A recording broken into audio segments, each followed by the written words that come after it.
नमस्कार मित्रों, मैं Vishal Singh BCom e learning में आपका स्वागत करते हैं। आज हम आपको इंपॉर्टेंट कंपनी एक्ट 2013 के अंतर्गत एक company burrowing power of the company अपने यहाँ लोन लेती है तो उसके विषय में क्या क्या राइट दिए गए हैं। Company act 2013 section 179 and section 180 को अमेंडमेंट एक्ट 2017 के अंतर्गत आपको बताया जाएगा। सर्वप्रथम हम आपको बताएंगे burrowing of the company market से फंड राइजिंग करने के लिए वह अपने पास से लोन लेती है। एक लोन लेने का स्वरूप डिबेंचर के रूप में लेती है। बारोइंग कंपनी कब कर सकती है? जब कंपनियों को कमेंसमेंट ऑफ द बिजनेस का सर्टिफिकेट प्राप्त हो जाता है। बोरोवर ऑफ द कंपनी कौन बोरोवर हो सकता है? The director of the company. Borrower company कौन लेगा? वो डायरेक्टर ले सकता है। डायरेक्टर्स के ऊपर असेट्स के ऊपर रजिस्ट्रेशन चार्ज होती है। Director borrowing condition of the fix specific limit, क्योंकि इस पर डायरेक्टर को एक स्पेसिफिक लिमिट होती है, उस लिमिट तक भी वह चार्ज ले सकता है। यदि उस लिमिट से अधिक होगा तो कंपनी की जनरल मीटिंग में रेजुलेशन पास करनी होगी। रेजुलेशन में 75% से अधिक मेंबर आपके पक्ष में वोटिंग देना होगा। डायरेक्टर को borrowing monies of the financial resource in the working capital, long term, short term, but borrowing in the specific condition of the memorandum of association and article of the association means यदि आप loan लेंगे तो loan के condition company के object class में यदि दिया गया है तभी आप बोरोवर बन सकते हैं। यदि कंपनी अपने क्लास में लोन के संबंध में कोई भी डिपेंड नहीं किया तो आप बोरोइंग ऑफ कंडीशन नहीं हो सकता है। सर्वप्रथम इस कंडीशन में हम आपको बताना चाहेंगे कि बोरोइंग मेमोरेंडम ऑफ एसोसिएशन और आर्टिकल ऑफ द एसोसिएशन के आधार पे आप ले सकते हैं। यदि ये कंपनी का डायरेक्टर लेता है, ये मैंने अभी अब आपको स्पष्ट बताया, board of the director, right of the board of the director, या पूरे right of board of director को यह पूरे अधिकार दिए गए हैं।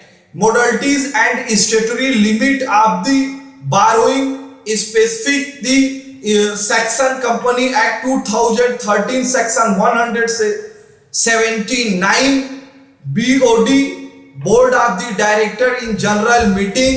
सेकंड, स्पेसिफिक लिमिट होनी चाहिए।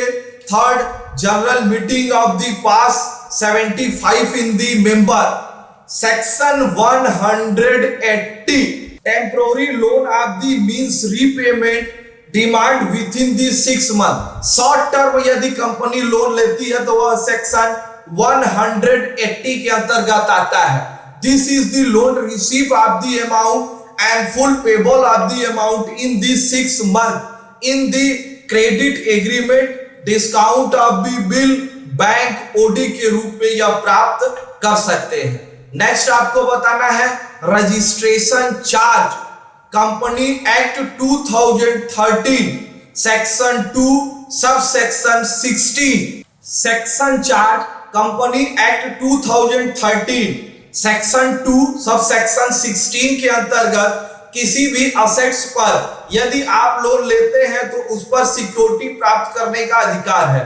उस सिक्योरिटी पर जो चार्ज लगता है उसे प्रभार के रूप में हमने कहते हैं। फॉर एग्जाम्पल, यदि 10 लाख रुपीस आपने उधार दिया, बदले में आपने मॉर्टिगेज में 10 लाख का स्टॉक के रूप में आपने सिक्योरिटी प्रदान की। यदि आपने वो 10 लाख का पेमेंट करने से चूक गए या पेमेंट नहीं कर सकते तो वो असेट्स को सेल करके पैसा ले सकती है। तो इसलिए हम स्टॉक ऑफ द चार्ज कह सकते हैं। Charge mean interest of the create property of the assets. ये क्रिएशन टोटल कंपनी के असेट्स पर डिपेंड करता है। Assets under while the borrowing money important position of the charge in section 77। Company 77 के अंतर्गत हम डिटेल्स आपको company create the charge assets India and out of the India, tangible assets and intangible of the assets. Rule 3 registration charge 2014 for CHG first 1 के अंतर्गत आप ले सकते हैं.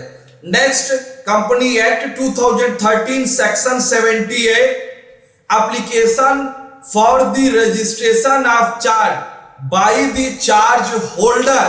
क्योंकि चार्ज जो होल्डर है, मतलब चार्ज होल्डर, नेक्स्ट वीडियो में मैं बताऊंगा कि इसके लिए चार्ज के लिए एक आप डिपॉजिट करना पड़ता है. Where the fail registration charge specific the period. Next है section 79 certain other registration charge required where the company acquire any of the property. Next, where the modified in term condition extend operation and any charge. Next आपको कहेंगे section 80 duty of the notice. They any the person acquire such property assets undertaken of the part in the interest the party of the legal notice. अगर कोई भी उस पर आप taking charge करते हैं तो इसकी जानकारी प्रॉपर्टी होल्डर को होनी चाहिए, जो आपको इस सेक्शन में नोटिस के माध्यम से देना अनिवार्य है. Next, section 81 registrar of the charge be kept registrar the registration sale registrar certaining particular to be the registrar with the company act. जो भी यहाँ चार्ज होगा वह कंपनी एक्ट के अंतर्गत होगा. Company report section 81 company report satisfaction of the charge section. क्योंकि इसके विषय में आप संतुष्ट हो, इसकी सेटिस्फैक्शन के लिए 30 डे के अंदर आपको सेटिस्फेक्शन की इंफॉर्मेशन देना अनिवार्य है. Section 85 company registrar of the charge such manner prescribed registered office registration charge in register. जो चार्ज करेंगे उसकी नोटिस बना के रजिस्टर कॉपी उसके देना अनिवार्य है रूल 10 के अनुसार. पेनाल्टी सेक्शन 86 यदि इसमें करने में आपको कोई त्रुटि होती है तो 1 लाख से 10 लाख रुपीस तक कंपनी को पेनाल्टी लग सकती है. यदि कोई ऑफिसर इसमें गलती करता है तो उसके ऊपर हम 25,000 टू 1 लाख रुपीस तक हम पेनाल्टी लगा सकते हैं. Rectification of the central government in registration charge section 87 GOI government of the India rectification registration charge following. यदि आपके कोई गलती हो गई तो भारत सरकार द्वारा वहां आप रेमेडी प्राप्त कर सकते हैं. किन किन संबंध में? Omission charge created by company, modification of the any satisfaction, ओमिफिकेशन ऑफ द स्पेसिफिक लिमिट पर आपको रेमेडी प्राप्त हो सकती है. आपने मेरा पूरा वीडियो देखा, इसके लिए मैं आपको धन्यवाद करता हूं. मेरे इस चैनल वीकॉम ई लर्निंग को आप लाइक, सब्सक्राइब एंड शेयर करिए कि ज्यादा से ज्यादा ये एजुकेशनल वीडियो है.